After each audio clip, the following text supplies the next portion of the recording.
Ruptures. So, if you really want to know who I am, I need to introduce you to someone. She's really close to me. On some level, she understands me, but I don't understand her. I don't know her.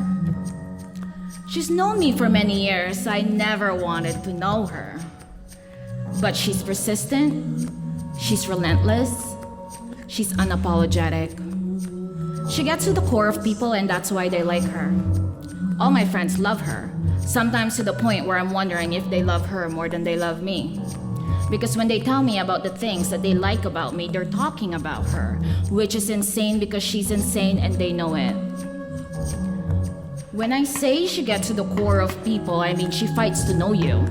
She asks questions no one in their sane mind would ever ask, and in that moment, she relishes in the hesitation that question produces.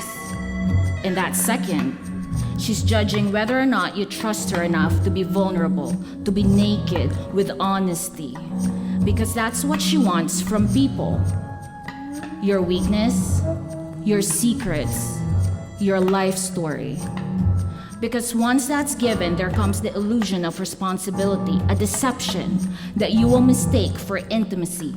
But it's a magic trick, misdirection, a gesture of false empathy that will get you hooked, that will make you believe she cares about your story, but she doesn't.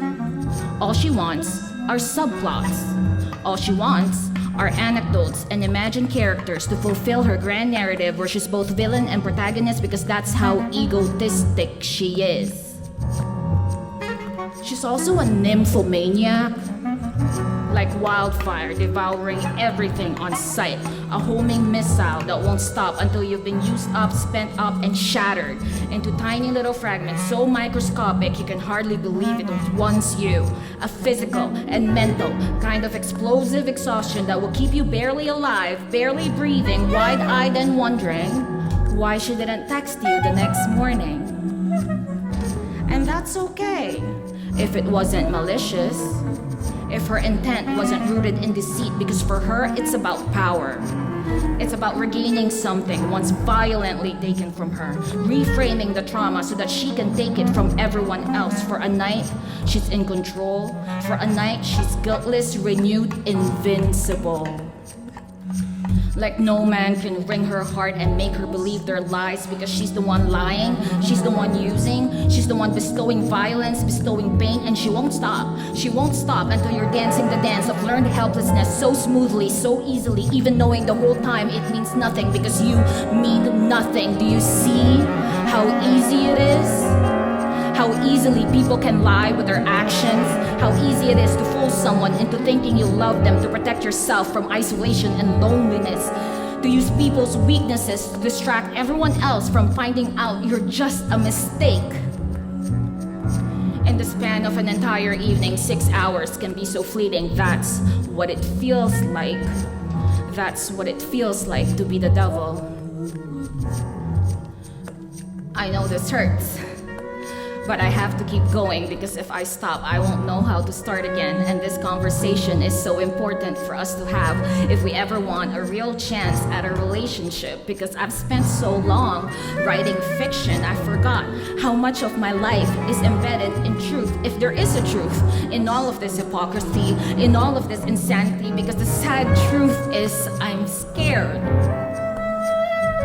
I'm afraid to tell you more. I know you know she's me.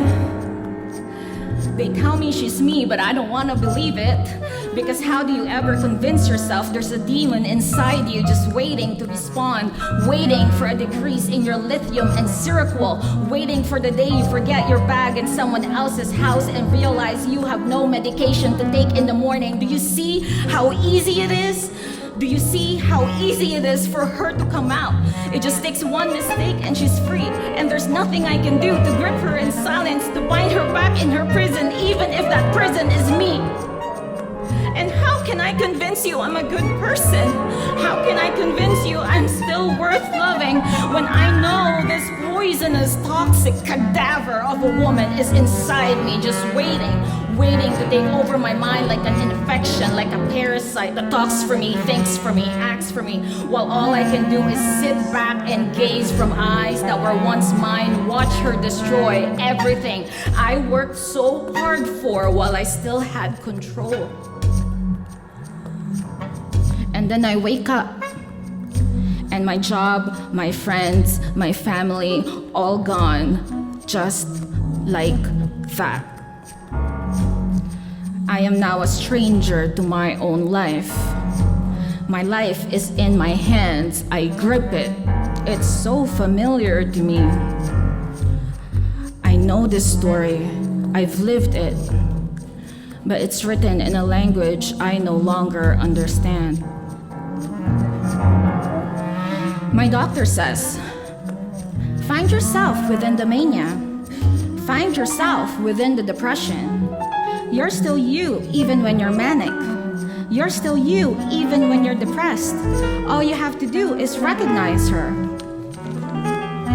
Like it's so easy.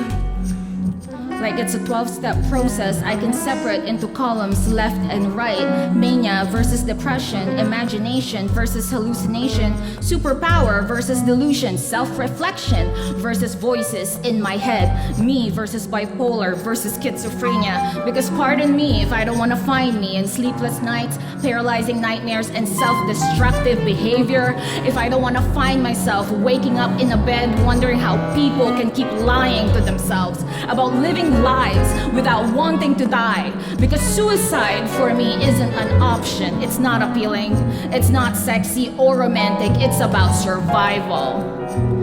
And make no mistake about it, my fear of death never goes away. In fact, it's the only thing constant in my otherwise fucked up collection of mistakes and poor life choices. The thing that changes and grows inside me is a terror that goes beyond death. It's the fear of the everyday, of waking up in the morning and realizing I have to face another day and fight when it's the last thing I ever want to do, and there's no escaping it because it's inside me. It is me. I'm afraid of me. My mind is sick. My mind is betraying me.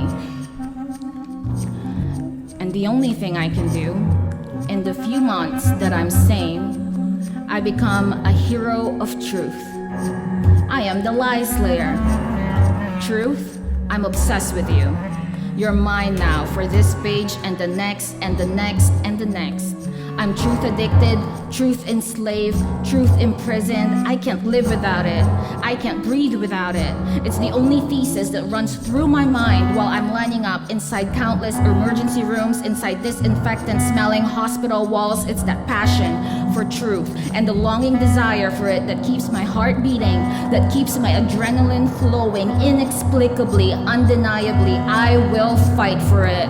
For I am born with two fists so that I can keep them forever clenched, so that I may forever wave them at the kings and queens of fiction and madness, along with a throat that keeps screaming to anybody that would listen. This is who I am.